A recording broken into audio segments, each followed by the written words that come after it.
हम मान्य न्याय व्यवस्था से भी कहना चाहते हैं कि महाभारत में पांडवों से क्या कहा था, दो न्याय अगर तो आधा दो, पर यदि इसमें भी कोई बाधा हो तो दे दो केवल 5 ग्राम, धरती रखो अपनी तमाम, हम वहीं खुशी से खाएंगे, परिजन पे हसीना उठाएंगे।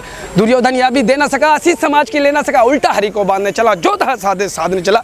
जब नाश मनुष्य पर छाता है तो पहले विवेक मर जाता है। मोदी जी पे नाश छाया हुआ है, उनका विवेक मरा हुआ है। हम न्याय व्यवस्था से क्या कहते हैं कि जनाब आप सब कुछ रख लीजिए, जैसे पांडवों ने कहा ना कि हमें 5 गाँव दे दीजिए, आप पूरी पृथ्वी रख लीजिए। हम न्याय व्यवस्था से कहना चाहते हैं कि आप हमारे अधिकार दे दीजिए, आप सब कुछ रख लीजिए, हमें नहीं चाहिए धन दौलत। हम अपने देश से प्यार करने वाले लोग कन कन कट के बिखर जाएंगे, लेकिन अपने देश के प्रति रहेंगे लोग। कुछ लोग मेरी देशभक्ति पे सवाल उठाते हैं तो मैं उन्हें कहना चाहता हूं, आप जिस मिट्टी को माथे से चंदन समझ के लगाते होंगे, मैं उस मिट्टी में पूरा मिल जाऊंगा। शहीद भगत सिंह के विचारों को मानने वाले नौजवान हैं हम बिना छत के घर में रहते हैं लेकिन कभी किसी से शिकायत नहीं करते हैं, भारतीय हैं। अरे हमारे खून में संघर्ष है। नरेंद्र मोदी जी के बारे में मैं एक बात कहूँगा और ओल्ड पूरे बीजेपी के बारे में।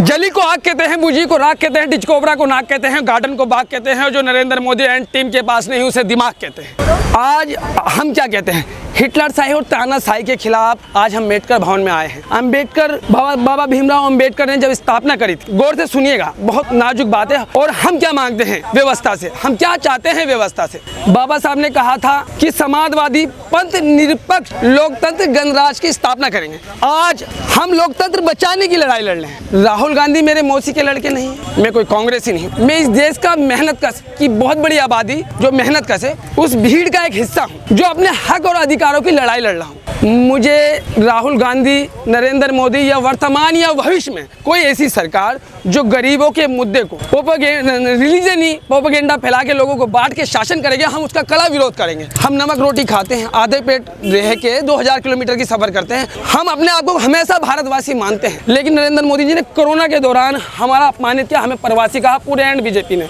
विश्व के पटल पे कहते हैं भारत का बड़ा नाम है, विश्व के पटल पे कहते हैं भारत का बड़ा नाम है। मेरे दोस्त तुम नौजवान हो, संघर्ष जैसे आप अपने जीवन में संघर्ष कर रहे हैं, पूरा देश संघर्ष कर रहा है। नरेंद्र मोदी जी 20 घंटे काम नहीं कर रहे हैं, हमारे माता पिता और आप सब 24-24 घंटे काम कर रहे हैं। एक कपड़ा जो आप पहन रखे हैं, इस कपड़े को बनाने में लाखों लोग अपने हाथ कटवा दिए।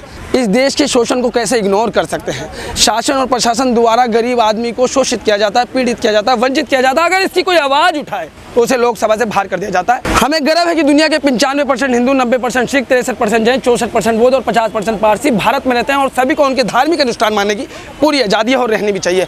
लेकिन इस धार्मिक गठबंधन पे बीजेपी विचारधारा ने चोट पहुंचाई है। उस भाईचारे को बचाने की भी एक लड़ाई है, रोजगार को बचाने की लड़ाई है, देश को बचाने की लड़ाई है। आज देश में विभिन्न समस्या है, लेकिन मेन मिनिस्ट्री मीडिया के माध्यम से रिलीजनी टॉपिक को उठा के, 2 मुर्गे बिठा के, उन्हें लड़ा के देश को बांटा जा रहा है, देश को बांटा जा रहा है। इस बात को समझने की जरूरत है। हम गरीब आदमी खुददार होते हैं, नमक की रोटी खाते हैं। देखिए मैं बिहार से हूँ, हमारे खून में इंकलाब दौड़ता है, सियासत खाते हैं, सियासत पीते हैं, सियासत ओढ़ते हैं, सियासत ही बिछाते हैं। दुष्यंत कुमार क्या कहते थे, हो आग कहीं भी लेकिन ये आग जलनी चाहिए।